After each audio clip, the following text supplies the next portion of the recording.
Bagaimana cara aku tetap konsisten hidup sehat walaupun aku sudah turun 27 kilo, dan apa aja yang aku lakuin untuk mempertahankan berat badanku tetap di angka 55 dan 56 dan tidak yoyo diet. Apa aja yang aku makan dan apa aja yang aku lakuin selama 1,5 tahun mempertahankan berat badan idealku. Pastiin kamu nonton video ini sampai akhir, jangan di skip.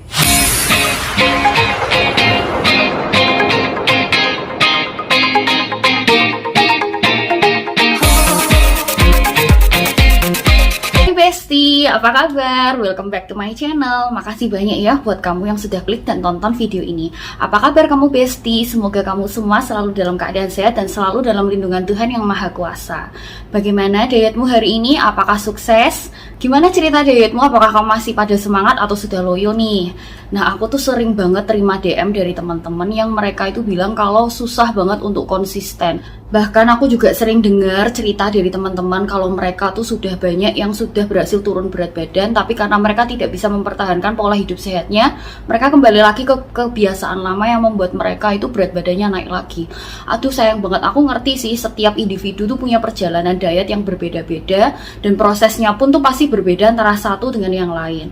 Tapi yang aku sayangkan kalau ternyata banyak banget dari teman-teman tuh yang nggak bisa konsisten, yang menganggap kalau hidup sehat cuman 1-2 bulan atau 3 bulan, padahal proses hidup sehat ini seharusnya jadi proses seumur hidup kita. Nah, di kesempatan kali ini aku akan coba sharing ke kalian, bagiin cerita pengalaman pribadiku bagaimana cara aku bisa mempertahankan berat badanku bahkan setelah aku bisa turun 27 kilo tidak terjadi yoyo diet.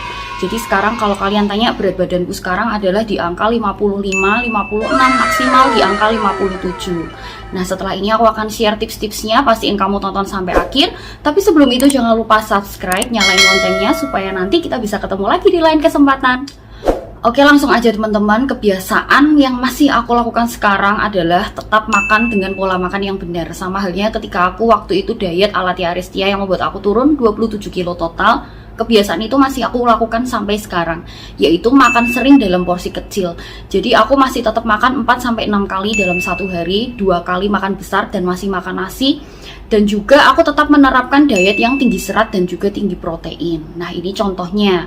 Jadi aku tetap makan 2 kali dalam satu hari, makan besar ya yang aku maksud ya, yaitu dimakan siang dan juga makan malam. Jadi ketika siang aku masih tetap makan nasi, terus masih bebas makan lauk yang mengandung tinggi protein. Juga nggak lupa aku juga makan sayur nih teman-teman. Selain 2 makan besar itu, aku tetap masih makan snack-snack. Nah, snack ini yang aku pilih adalah makanan-makanan yang rendah kalori, yang sekitar 100 atau di bawah 100 kalori. Nah, kalau soal kebiasaan makan 4 no tanpa minyak, tepung, gula, dan santan, itu kembali lagi ke kalian.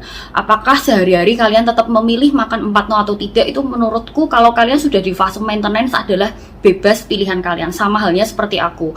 Jadi aku tetap makan 4 no ketika aku di rumah. Jadi makan siang aku masih makan 4 no, kadang-kadang aku masak sendiri atau kadang-kadang aku pesan dari catering diet sehat langgananku.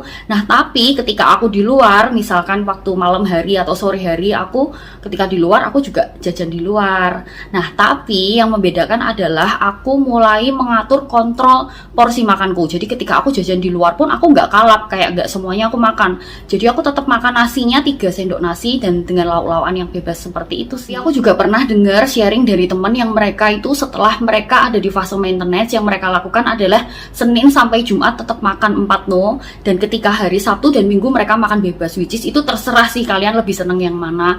Pokoknya intinya adalah makan kecil tapi sering, makan yang sering dalam porsi kecil gitu ya teman-teman, ngerti kan ya? Kalau untuk sarapannya aku sengaja selalu memilih roti gandum bahkan ketika aku ini sudah tidak on diet lagi. Kenapa aku memilih roti gandum? Karena roti gandum ini karbohidratnya cukup baik ya, karena dia lebih banyak serat dibandingkan roti yang biasa, roti-roti yang biasa yang bukan roti gandum ya. Jadi aku memilih sarapanku dengan sarapan yang tetap ada karbohidratnya supaya aku ini nggak kelaparan. Karena kalau kita tuh dari sejak sarapan sudah kelaparan, nanti ketika kita nunggu next makan siang itu bener-bener kayak nyiksa banget. Nah, itu aku nggak bisa kalau makan yang terlalu sedikit kalorinya di pagi hari. Jadi aku memilih roti sebagai sarapanku. Yang membedakan hanya aku memilih roti gandum. ya, bukan roti yang biasa karena lebih tinggi serat. Nah, seperti halnya aku memilih roti gandum sebagai pengganti roti biasa, aku juga mulai mengganti nasi putihku dengan nasi merah. Nah, kalian pasti sering denger kan kalau orang lagi diet itu selalu disaranin lebih baik pakai nasi merah aja. Nah, setelah aku cari tahu, ternyata nasi merah ini bagus banget untuk menggantikan nasi putih. Nih ya, aku kasih tahu ya alasan-alasannya seperti ini. Nah, kalau kalian ngikutin aku di Instagram, beberapa minggu terakhir ini aku sudah mulai mengganti nasi putihku dengan nasi merah. Nah, yang aku rasain ketika aku mengganti nasi putihku dengan nasi merah adalah aku ini merasa kenyang lebih lama. Karena nasi merah itu mengandung lebih banyak serat daripada nasi putih ya teman-teman. Jadi ada kalanya ketika aku lagi makan tuh mungkin aku lupa hari itu nggak ke pasar atau belanja sayur misalkan. Jadi aku tetap bisa makan nasi yang karbohidratnya itu tinggi serat. Jadi itu lebih bagus daripada nasi putih biasa.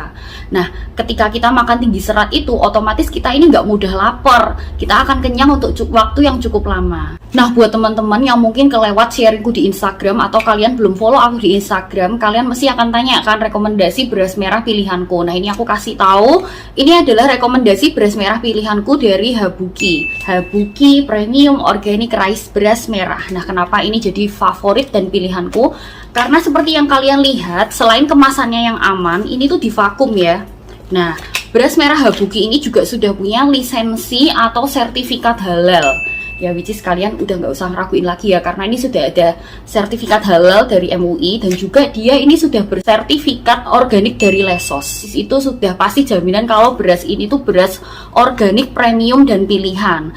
Nah, kalau kalian perhatiin di setiap butirnya itu utuh ya. Nih, di setiap bulirnya ini utuh. Jadi ini tuh nggak sama kayak beras-beras merah curah yang butirannya tuh kayak rusak-rusak, terus ada item-itemnya, terus maaf ya kadang-kadang ada yang bau. Nah, ini tuh karena dia divakum begitu ketat ya. Ini sudah aku buka nih teman-teman. Tapi ketika aku belum buka, waktu aku masih barusan sobek di kemasannya itu, dia tuh benar-benar divakum super ketat. Jadi aku nggak akan ragu untuk nyetok beras merah Habuki ini dalam jumlah yang banyak karena aku yakin pasti dia nggak akan mungkin rusak. Nah, kenapa ini divakum? Untuk menjaga kualitas beras merahnya ini tetap terjaga. Jadi aman dari polusi-polusi dari luar ya. Aman dari kutu, aman dari bau atau kontaminasi dari luar. Jadi kualitasnya tetap terjaga. Nah, beras merah premium Habuki ini bisa kamu dapetin di Hypermart, di Carrefour, dan juga di Gelail untuk wilayah Jawa Tengah dan juga DIY. Tapi buat kamu yang kepingin belanja online, kamu bisa belanja di marketplace mereka. Mereka ada di Tokopedia dan juga di Shopee-nya. Dan pastiin kamu sudah follow Instagram mereka, Beras Habuki dari organic.hasil bumi kita, supaya kamu nggak ketinggalan promo-promo menarik dari mereka. Karena mereka sering ngadain promo loh. Kayaknya kemarin lagi ada free kacang merah atau kacang hijau gitu. Coba deh kalian kepoin ya, karena nggak nyesel banget beli ini. Selain itu harganya juga relatif murah ya dibanding merek-merek lain, apalagi dibandingkan yang beras merah curah ya. Kalau dilihat dari kualitasnya sih, aku better milih ini banget guys, rekomen banget. Oke, selanjutnya kebiasaan yang masih aku lakuin sampai sekarang ini adalah jalan 45 menit. Jadi jalan kakinya bebas ya, minimal 30 sampai 1 jam. Pokoknya kalian bebas, yang penting jalan kaki setiap hari. Itu menurutku membantu banget untuk mempertahankan berat badan kalian tetap pada berat badan yang ideal dan nggak bikin kalian tuh yoyo diet. Nah, kalau kalian kepingin next level nih misalkan, Kak aku nggak mau cuman jalan kaki aja, aku mau olahraga lain. Boleh-boleh banget dong, sama seperti yang aku lakuin. Selain jalan kaki rutin 45 menit setiap hari, aku juga mulai menambahkan olahraga ringan seperti aku pergi ke gym, angkat beban sedikit, kardio. Nah, kalian boleh tambahin olahraga ringan apapun yang sesuai dengan mood kalian, kebiasaan kalian, yang kalian itu bisa mempertahankan kebiasaan itu untuk jangka waktu yang lama. Nah, menurutku ya, peranan jalan kaki 45 menit atau olahraga ringan yang kamu tambahkan dalam pola hidup sehatmu adalah ketika kamu ini lupa, ketika kamu ini mulai makannya ngawur nih, misalkan terlalu banyak gorengan, terlalu banyak lemak, berlemak-lemak seperti itu. Nah, olahraga dan jalan kaki ini membantu berat badanmu ini tetap stay di tempat, setidaknya membuat balance lah. Kadang-kadang ada kalanya kita itu kan makan rada ngawur, atau mungkin kelebihan dari kalori, batas kalori harian kita. Nah, olahraga dan jalan kaki ini sangat membantu Besti. Jadi please tetap lakuin, walaupun cuma 30 menit, please lakuin jalan kaki. Itu gampang banget dan murah banget, gratis. Kalian nggak perlu ngusahain yang susah-susah dan yang berat-berat. Nah, cara yang ketiga ini adalah cara jitu atau cara pamungkasku untuk bisa tetap punya berat badan ideal di angka 55 dan angka 57 adalah membuat batas atas ketika kita ini sedang di luar dari track hidup sehatnya kita. Gak bisa dipungkiri dong, kadang-kadang kita ini sebagai manusia seneng makan yang enak-enak. Aku pun juga seperti itu kok, Besti. Jadi ada kalanya, apalagi ketika di musim liburan, di musim ketika hari raya yang kita itu libur sampai berhari-hari ya kan, kita ketemu keluarga, otomatis kita gak bisa ngatur pola makan kita. Kadang-kadang kita makan yang santan, makan yang karbohidratnya terlalu tinggi, yang goreng-gorengan, yang terlalu manis, yang berlemak-lemak, itu bisa juga terjadi dalam hidup kita kan. Nah, tapi nggak apa-apa, itu bukan suatu dosa. Kalian tetap boleh nikmatin makanan yang enak-enak, makanan favorit kalian yang mengandung banyak gula, yang kriuk-kriuk, yang gorengan, nggak apa-apa dong, itu wajar banget. Aku pun juga masih pecinta makanan enak kok, Besti, tenang aja, kalian nggak sendiri. Nah, tapi aku tetap punya kontrol nih. Jadi kalian tetap harus punya batas atas berat badan kalian.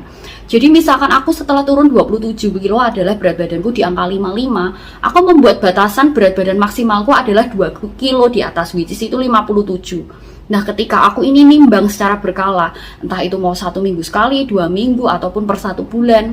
Kalau idealnya sih lebih baik 1 minggu sekali sih. Nah, ketika berat badanmu ini sudah menuju, sudah mencapai angka batas atas maksimal, kamu harus cepat-cepat back on track. Nah, itu yang aku lakuin nih, Besti, sampai sekarang. Jadi ketika aku ini mulai lupa diri, keenakan ya, aku cepet-cepet harus balik kembali ke on track yang mulai hidup sehatku seperti biasa. Tetap makan 4 no, makan sering dalam porsi kecil, jalan 45 menitnya nggak lupa. Nah, setelah kembali ke berat badan ideal lagi, nah nanti kalian bolehlah sekali-sekali rekreasi, makan-makan yang enak-enak lagi untuk apa ya, istilahnya membuat rekreasi apa ya, rekreasi mulut kali ya, yang kayak gitu supaya kita tuh nggak stres kan. Masa kita makan 4 no, terus kadang-kadang ada banyak dari kita tuh yang bosen makan itu terus sekali-sekali kayak aku mau pengen makan yang kriuk-kriuk, gak apa-apa, nikmatin aja, yang penting ngerti batasannya, oke? Nah, kalau cara-caraku ini sudah kalian terapkan dalam kehidupan kalian, aku yakin sih seharusnya, semoga saja ya, aku dan kamu, Besti, tetap bisa mempertahankan berat badan kita tetap pada berat badan ideal yang kita mau. Nah, tapi aku kepingin sampaikan ke kalian kalau hidup sehat ini adalah perjalanan seumur hidup, dimana kita ini harus enjoy dan menikmatinya. Kalau kita tidak enjoy dan kita tidak menikmati, pasti kita merasa kebiasaan hidup sehat ini adalah kebiasaan yang membuat kita itu repot, yang membuat kita itu nggak nyaman. Otomatis nanti kita pasti akan kembali lagi ke kebiasaan buruk yang membuat kita ini naik berat badan secara tidak terkontrol dan mulai sakit-sakitan lagi misalnya. Nah, aku nggak mau itu terjadi ke kamu juga. Jadi please ya, kita sama-sama nyemangatin. Buat kalian yang belum follow aku di Instagram, kalian boleh follow karena aku setiap hari ya, hampir selalu setiap hari itu sharing-sharing hidup sehatku bareng sama follower-follower teman-temanku yang sama-sama sedang berjuang untuk hidup sehat. Terima kasih ya teman-teman, untuk kamu yang sudah nonton video ini sampai akhir. Jangan lupa like, comment, subscribe video ini, dan jangan lupa nyalain loncengnya supaya kita bisa ketemu lagi di video-video menarik selanjutnya. Terima kasih buat kamu semua. Bye-bye.